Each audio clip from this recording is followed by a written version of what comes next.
The elderly gentleman entered the courthouse in handcuffs, his face tired and his head down. "Name?" the clerk asked. He answered in a shaky voice, "José Carlos Pereira, first sergeant in the Brazilian army." No one expected what would come next.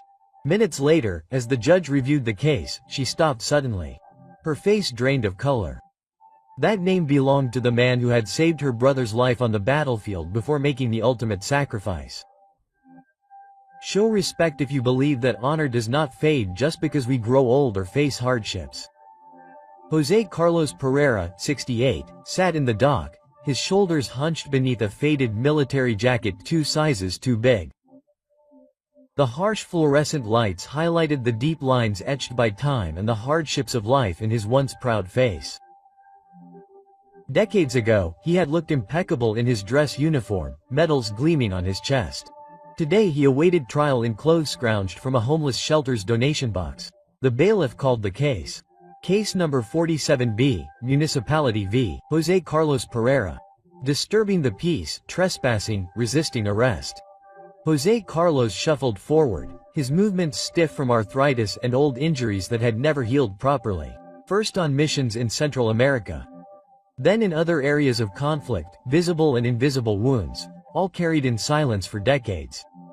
"Mr. Pereira," began the prosecutor, a young man in an impeccable suit and perfect teeth, had been warned repeatedly about loitering in the back area of the cafe on Main Street. The owner had filed 3 complaints this month alone. What the prosecutor failed to mention was that José Carlos only sat quietly near the cafe's trash can, warming himself with the steam from the kitchen on particularly cold nights. He never begged, never bothered customers, just sought a moment of warmth when the December temperatures dropped too low. Officer Roberto, who made the arrest, testified next. "I found the defendant behind the cafe at 11:45 p.m. He refused to leave the premises when instructed." José Carlos had not refused. He had only asked for 5 more minutes to finish the half sandwich the cook had secretly given him.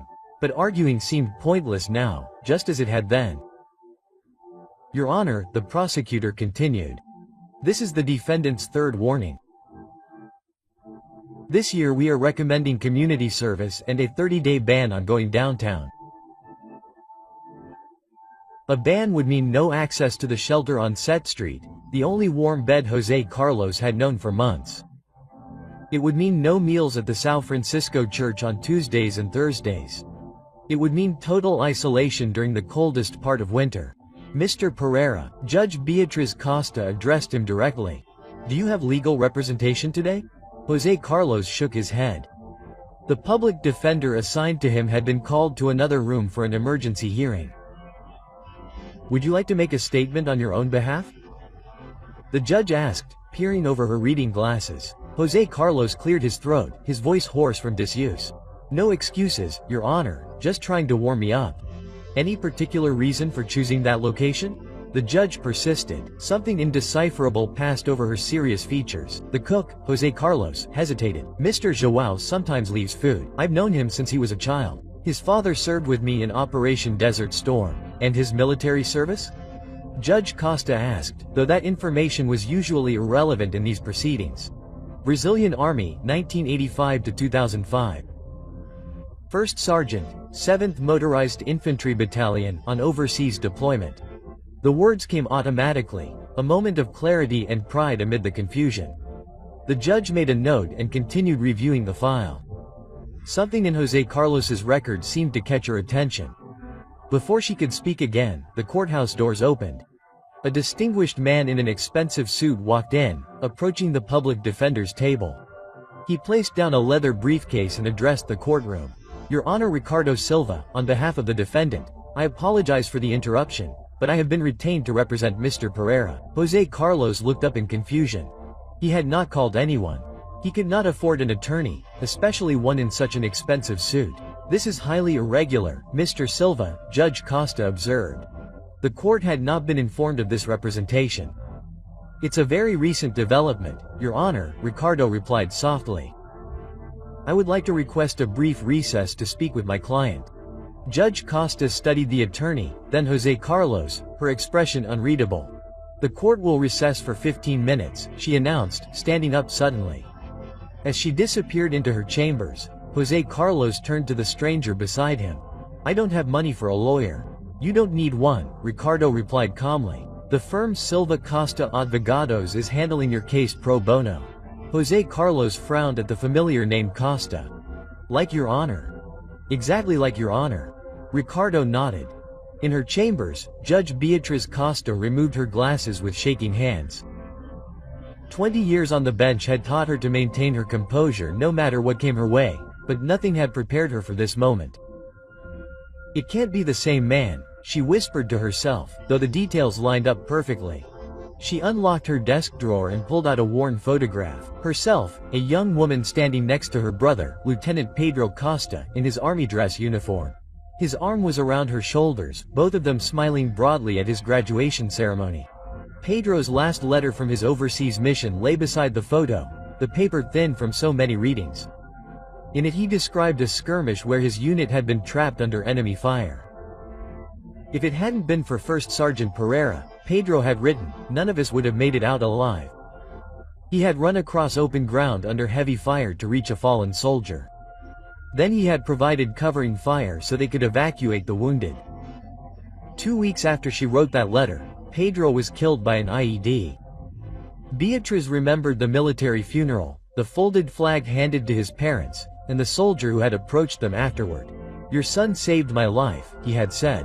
"I was the one he pulled to safety earlier." The soldier didn't finish his sentence, he didn't need to. That soldier's name was Jose Carlos Pereira.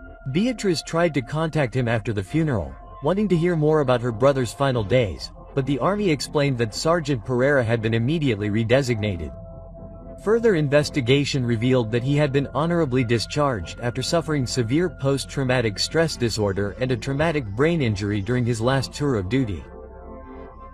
And now, 20 years later, he was in his courtroom, homeless, alone and unrecognizable. A knock on the door interrupted his thoughts. Ricardo Silva entered, his expression concerned. Quote, "Beatriz, what's going on?" he asked as her late husband's former business partner and a family friend. He was one of the few who called her by her first name. Quote, "Is that him, Ricardo?" she replied, gesturing to the photograph. "The sergeant who saved Pedro, the one who carried Pedro out under fire after he was wounded." Ricardo's eyes widened as he connected the dots. "The homeless veteran in your office is that Jose Carlos Pereira? The one you've been trying to locate for years?" Beatriz nodded. "His service record checks out. Deployment in conflict area in 2005, same unit as Pedro who was decorated for that action Pedro described in his letters. Does he know who you are?" Quote, "I don't think so. I married Thomas after law school. I changed my name to Costa, and it's been 20 years. She paused, composing herself. "What happened to him, Ricardo?" "As a decorated sergeant ends up homeless and in my courtroom trying to keep warm," Ricardo shook his head. "From what I could gather from our brief conversation, he suffered from severe PTSD after his last deployment. His wife left him while he was away. His benefits got tangled up in red tape. He worked construction for years, until injuries from the service made physical labor impossible. The rest followed the typical pattern: job loss, mortgage, and eventually the streets." Beatriz closed her eyes, remembering her brother's words. "Pereira is one of the best, the kind who would give anything for his men without a second thought. If I'm half the officer he is as a sergeant, I'll consider myself successful." "What are you going to do?" Ricardo asked gently. "Would you mind debarring yourself?" Quote, "No," Beatriz replied firmly. "I won't let you get away with it again. You know there are ethical considerations here." "I'm well aware." She straightened, her judgely posture returning. "But there are also ethical considerations in how we treat those who have sacrificed everything for our country." When Judge Costa returned to the courtroom, her posture was impeccable, her expression neutral. Yet those who knew her well might have noticed a slight tremor in her hands as she arranged the papers in front of her. Quote, "Mr. Silva, has your client decided how he wishes to proceed?" she asked formally. The attorney rose. "Your Honor, we request that all charges be dismissed. My client was simply seeking shelter from dangerously cold conditions, a basic human need. Furthermore, we can demonstrate that Mr. Pereira had implicit permission from the restaurant staff to be on the premises." Quote.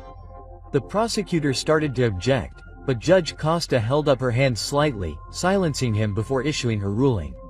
"I have several questions for the defendant." She turned her attention to Jose Carlos. Mr. Pereira, your military record indicates overseas deployment during 2005, is that correct? Jose Carlos straightened a bit, the muscle memory of decades of military bearing briefly surpassing his current status. Yes, Your Honor, 7th Infantry Battalion. And on April 17, 2005, you were involved in an operation near the outskirts of the city. The judge continued, her voice remarkably steady. Confusion crossed Jose Carlos's lined face. Quote, yes, ma'am. We were escorting a convoy when we came under heavy fire. During that confrontation, the judge continued, you rescued a wounded soldier, a Lieutenant Pedro Costa. Only enemy fire. The courtroom fell silent. Jose Carlos's eyes narrowed, memories visibly flooding him. Lieutenant Costa, he repeated slowly. Yes, young officer, good man. Was hit, trying to reach a wounded comrade. Jose Carlos's eyes grew distant. I reached him, pulled him behind a wall. He kept telling me to leave him to get the others out first. In the gallery, a gray-haired gentleman in a Veterans Association jacket leaned forward, suddenly attentive to the proceedings. And what happened to Lieutenant Costa? Judge Beatriz Costa asked. Her professional mask was firmly in place, despite the inner turmoil.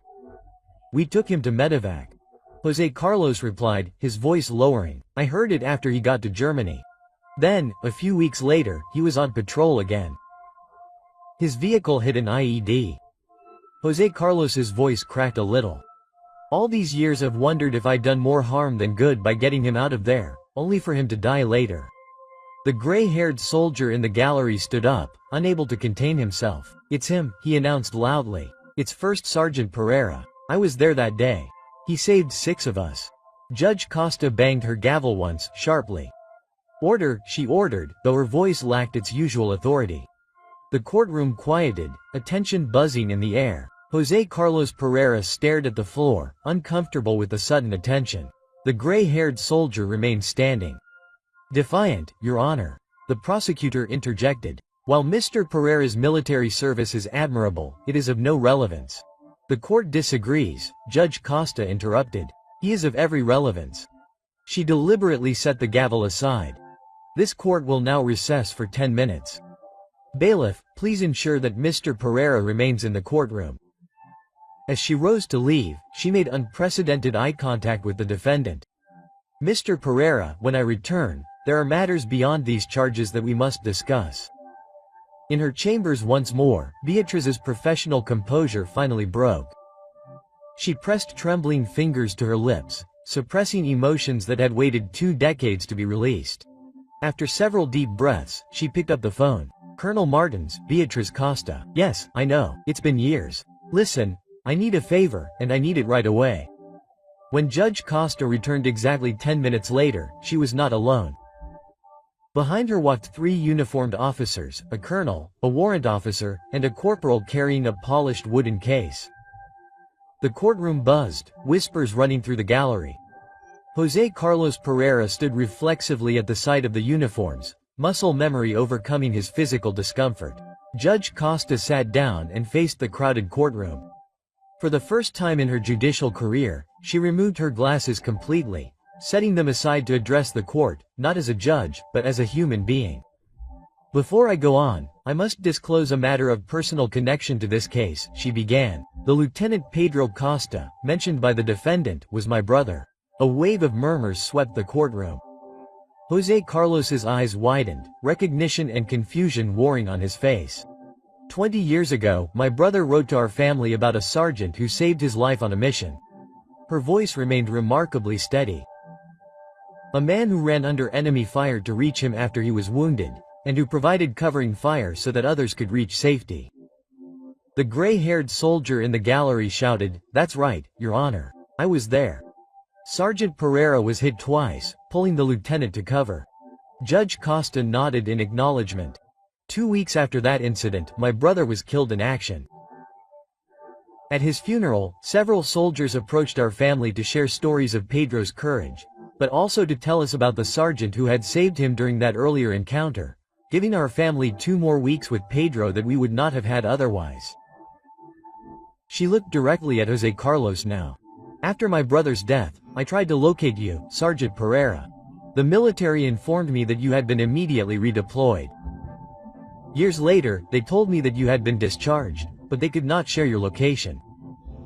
José Carlos stood perfectly still, his face a mask of conflicting emotions. I never stopped searching, Judge Costa continued. And now, by what can only be described as fate or divine intervention, you appear in my courtroom. She gestured to the colonel, who stepped forward. Colonel João Martins was my brother's commanding officer. He has something to say. Colonel Martins approached the bench. First Sergeant Pereira, the Brazilian army has been trying to locate you for several years. Your file was among thousands flagged for review under the Veterans Reassessment Initiative. New information had come to light about your service in conflict areas that warranted a reassessment of your decorations and benefit status. The corporal stepped forward, opening the wooden case he was carrying. Inside gleamed a medal on a blue ribbon. By order of the Minister of Defense and in recognition of conspicuous bravery and intrepidity in action on April 17, 2005, the Medal of the Cross of Gallantry is hereby awarded to First Sergeant José Carlos Pereira, Brazilian Army. A shocked murmur ran through the courtroom. The Medal of the Cross of Gallantry, just below the highest military honor. Intelligence that remained classified until recently confirmed that his actions that day not only saved Lieutenant Costa and 5 other servicemen, but dismantled an ambush that would have likely destroyed the entire convoy, Colonel Martins explained. His Medal of Honor for Merit has been upgraded accordingly. José Carlos's historic expression finally gave way. Is there a mistake?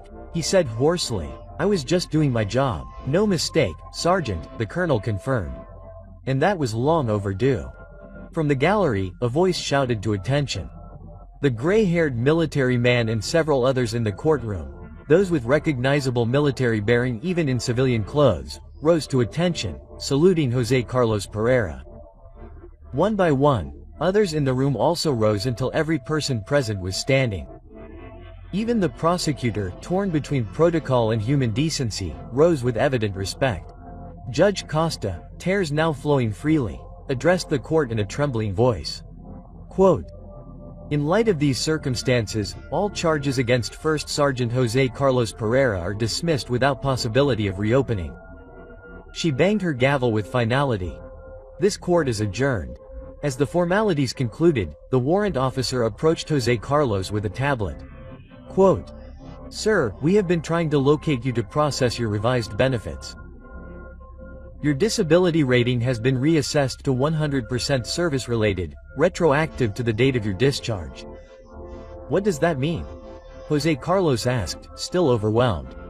Does it mean substantial retroactive pay, sir, and full medical coverage, housing, and educational benefits, should you wish to take advantage of them? Ricardo Silva stepped forward, and our office will ensure that all of this is processed promptly, Mr. Pereira, with no further bureaucratic delays. From the back of the room, Mr. João, the cook who left food for José Carlos, approached with tears in his eyes. My father always said he had a sergeant who saved his entire unit. He said if he ever met a José Carlos Pereira, he would owe him everything. He extended his hand. I never imagined it would be you. All this time. The prosecutor, visibly moved, approached José Carlos as well. Sir, I had no idea. Please accept my apologies for the way this matter was handled. José Carlos stood amidst the sudden attention, dignity returning to his posture moment by moment, as if the weight of unrecognized honor had been lifted from his shoulders. Judge Costa stepped down from the bench, her professional distance abandoned. She stood before José Carlos, her voice soft but clear. My brother wrote that you said something as you pulled him to safety. He said, no soldier is left behind while I am breathing today, Sergeant Pereira. We had finally fulfilled that same promise to the Lord. 2 weeks later, José Carlos Pereira stood before a mirror in an apartment he still couldn't believe was his.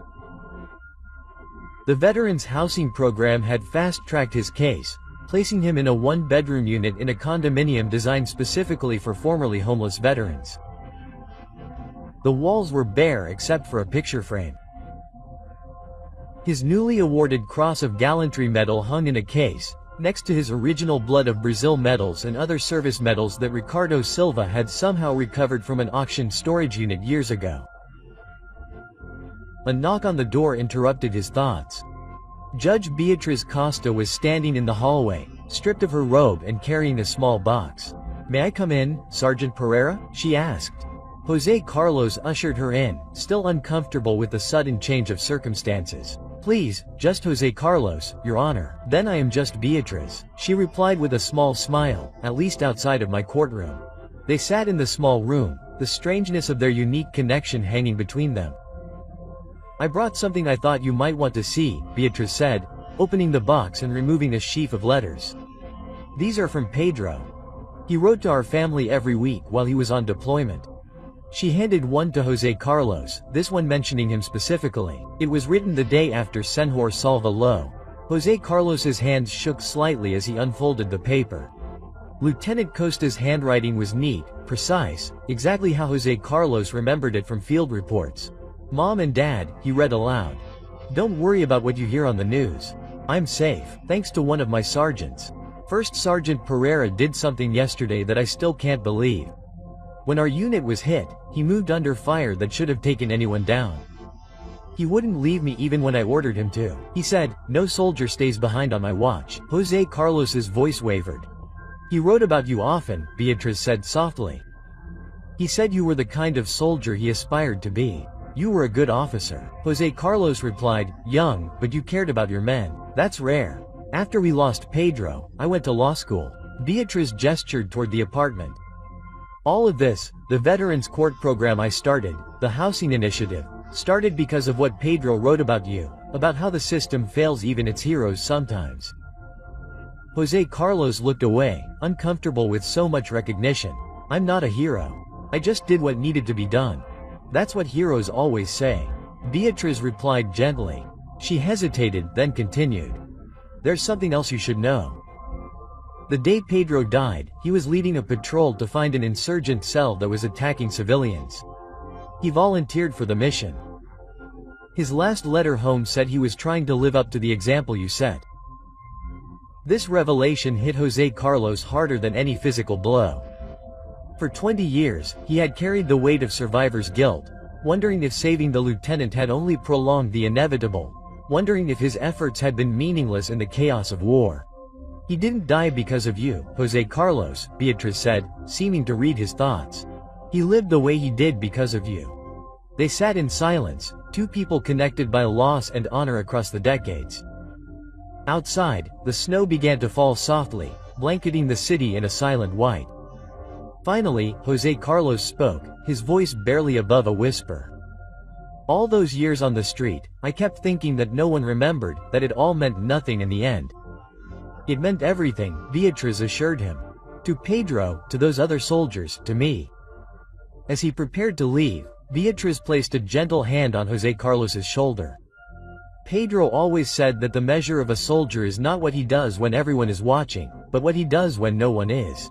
The Lord lived this truth, even when the world did not see it." Jose Carlos stood more erect than he had in years, a quiet dignity returning to his posture. "Someone remembered my name," he said simply. "After all this time, someone did." In that quiet moment, something long broken began to heal, not only for Jose Carlos Pereira, but for all those touched by his unrecognized honor.